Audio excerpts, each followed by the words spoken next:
Welcome to the Badace Tactical Scope Mount installation videos. First, check to see if your rear sight comes with a retaining pin. If not, skip this step.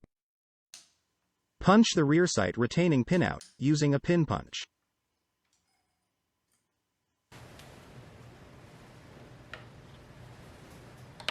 Press down the head of the rear sight leaf and pull it out. Unscrew the rear sight ramp retaining screw. And remove the rear sight ramp. Insert the tail of the mount into the groove of the rear sight base, and align holes of the mount and sight base. Screw the long retaining bolt into the rear sight base hole.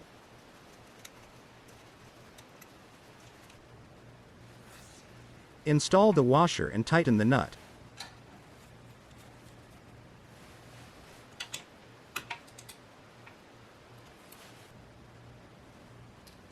Screw and tighten the vertical set screw, then tighten 2 locking set screws on both sides.